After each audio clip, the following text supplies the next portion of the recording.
This stupid drone. I gotta find a better way to carry this thing. Look at this. All right, hello everybody. Eric Marks here. Today I'm heading to shoot a sunset by the lake again. I go to the lake way too often, I know, in these vlogs, but you know, when you live less than 5 minutes from the lake, you go to the lake a lot. So this will be my first sunset shoot of spring so far, or kind of pre-spring, so I'm excited about that. The clouds are looking really nice tonight, and I've got my Fujifilm X-T2 with the 10-24 Fuji lens. It's a really good wide-angle lens. Its only real fault is that it's not weather sealed, but as far as image quality and sharpness, beautiful. So yeah, I'm just trying to fight through rush hour to get to the lake. Yeah, I wish that I lived in a place where there was just nobody. I would like to move to New Zealand or Montana, somewhere like that. I've been trying to convince the wife to do something like that for years. She's getting more and more keen on the idea, so maybe it'll happen soon. Because I'm the kind of guy that just likes to be in the rural outdoors all the time. You know, very little people around unless it's all of you on a, you know, wanting to come out and take photos with me.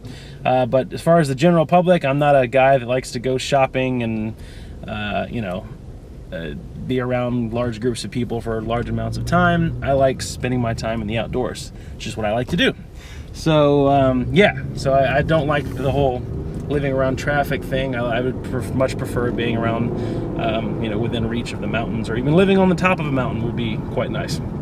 So yeah, the clouds are looking good. Let me turn the camera around and give you a little glimpse. You probably can't see too much, but we got a lot of good cloud coverage in the sky, and it's not, I don't think it's too much cloud coverage. It looks like there's easily some breaks in the clouds for some color to get through, so that should be nice. The real reason I kind of came out tonight is because it's pretty windy. At least it was earlier. I'm hoping, it looks like it's still kind of windy, and I want to get some streaks in the clouds. I brought my 9-stop ND filter to use on my 10-24 lens, which is a 72mm filter thread, by the way, so I had to get a little step-down ring for my 77mm ND filter. It's a 9-stop filter, so I'm hoping it'll cut down enough light to where I can get some really nice streaky clouds. And so that's kind of the whole reason why I'm going out tonight, other than the fact that I try to get outside by the lake or in the mountains as often as I can. But the whole theme of tonight is I'm hopefully going to get a streaky cloud shot, because it looks like it's really good clouds to be able to do that. They're all very like directionalized, and anytime you have clouds that are all on these like perfect lines, it works great for leading lines into the composition, especially if it's pointing in the direction of the sun, or at least pointing in the direction of some kind of subject matter that makes sense. So that's what I'm trying to do.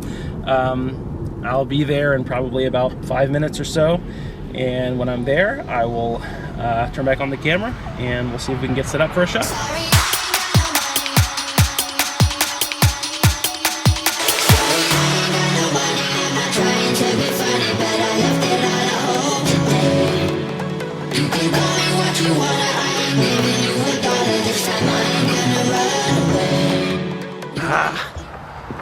This stupid drone. I gotta find a better way to carry this thing. Look at this.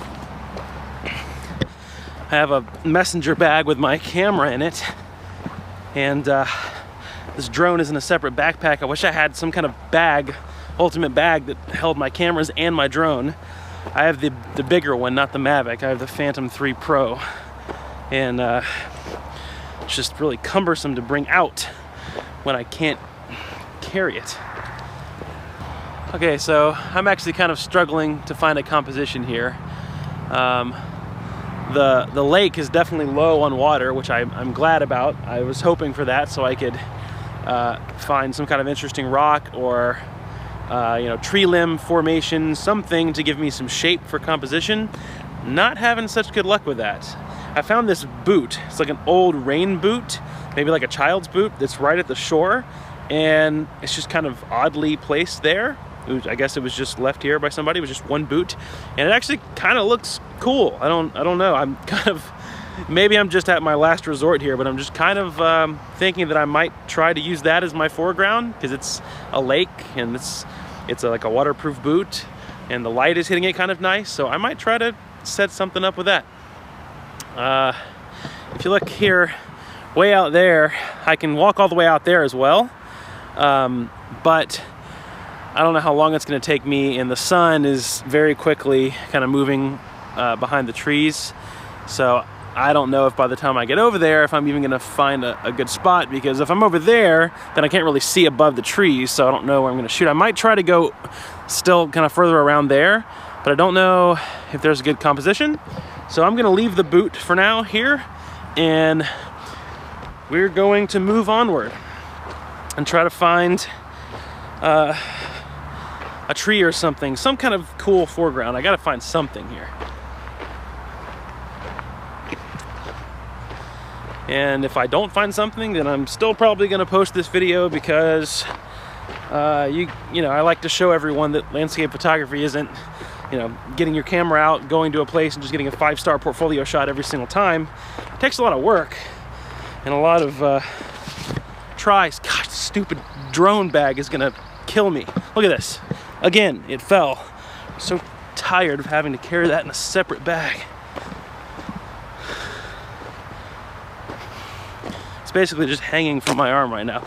If you guys out there, by the way, or if any camera bag companies are watching, let me know if there's a bag that exists that is big enough for a camera and 2 or 3 lenses plus a full-size drone like that. That's not like the most annoying bag in the world. If you guys know of a bag like that, please let me know and I will buy it.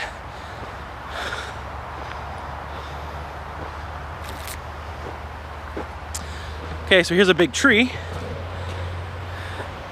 I'm not sure how I can make a cool foreground out of that, but it's a tree nonetheless, and it fell over. And trying to watch out for snakes here as well. I've heard that the snakes are pretty bad this year, the copperhead snakes, and what other kind of snakes are bad this year? Water moccasins. You don't want to get bit by one of those. I can promise you that. I'm trying to stay alert for that as well, and try to find a composition, and try not to drop this stupid drone that I'm about to just throw in the lake.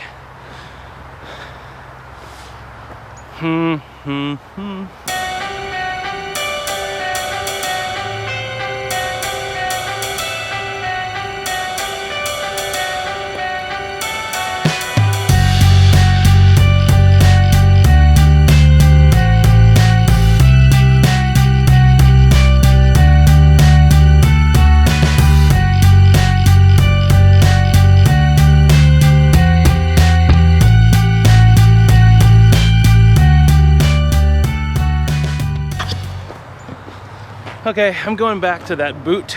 I walked quite a ways down there in that direction where I was talking to you guys about a minute ago. There's just nothing here. I don't know why the lake didn't wash anything cool up this time. Normally, after some big storms that we've been having for a few days, the lake will wash up some just weird stuff. And it's like a bunch of trees and stuff and some weird rocks. And it'll make a nice composition. I'm gonna try to make this rain boot work. I'm completely unsure about it and not necessarily confident, but nonetheless, I'm gonna try to make it work before my light goes away. Because if my light goes away, then I'm not gonna have a chance of getting much anything at all. So, we use the boot. Okay, so let me quickly talk you through my setup here before the light goes away. Using X-T2, I'm gonna shoot in brackets first before I put on the ND filter. And I'm basically getting the shoe in the foreground. And I'm gonna try a really wide shot, put that dominantly in the foreground. And, you know, F11, ISO 200, see how it goes.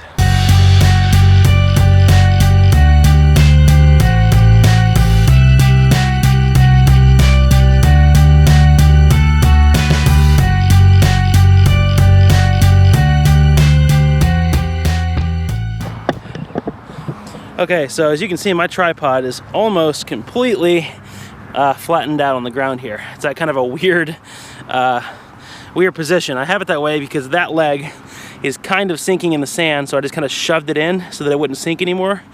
And then these two are kind of on rocks. So this here is kind of my composition. Taking brackets 3 stops apart here, and I'm messing with my exposure compensation to fool the meter into giving me more dynamic range out of the brackets. So let me show you one of the bright shots so you can kind of see my composition here. So that is where I put the boot, and I got my detail on the clouds. So I'll just luminosity mask those suckers together later. I'm gonna keep taking brackets while the light is good.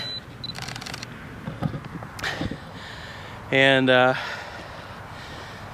putting, so the X-T2 for some reason has this weird problem where when you shoot directly into the sun like I'm doing right now, which I'm gonna go ahead and take another set of brackets here.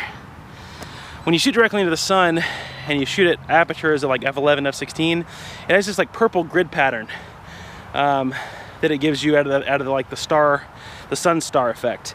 It's not with every lens, it's mainly with the 16 to 55. I haven't really noticed it yet on the 10 to 24, but I'm putting my fingers in front of the sun in the live view and taking another set of brackets so that I can mask out any kind of lens flare or purple grid pattern or whatever I need to do. So there's a little hot tip there for you if you shoot with Fuji. All right, so I actually changed my composition up a little bit. Before the composition was that the sun was right here, okay, and in the left, and the boot was also in the left. And so compositionally, you have to kind of think about these things, which is hard when you're kind of panicking for the light, that I basically had an offset composition. I had the sun and the boot all kind of leaning towards the left of the composition instead of kind of evening out the interest. So now I have the boot to the right bottom frame and the sun kind of off to the third, maybe like top middle third of the composition here. So now my composition should be evened out quite a bit, and hopefully that will give me a much better result. So I'm just gonna sit here, enjoy the rest of sunset, and hopefully I got something cool out of tonight. And if not, it's been great being here, other than carrying that stupid drone bag around with me. And I'm serious, if you guys know of a really good solution for that, please tell me. I need a bag suggestion that can hold everything. Yeah, so sun is actually just now peeking down behind some clouds. I might take another couple shots now, because now the color is getting pretty good because of that. It's kind of forcing the sun to kind of shoot across this line of clouds here in front of me. So I'm gonna go shoot, I'm gonna get off, and I'll talk to you guys in a minute.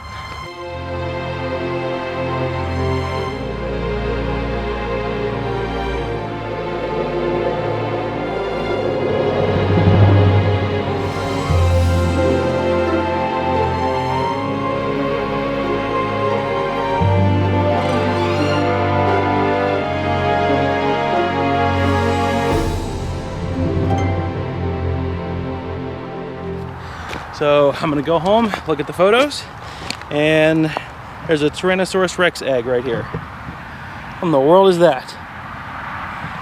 I swear that looks like a dinosaur egg from Jurassic Park, doesn't it? Spooky. All right, see you guys. If you would like to stay up to date on all of my latest photography videos and adventures, click the big subscribe button below. And if you would like to find out more about me and how to become a great photographer, visit my website at findingmiddleearth.com.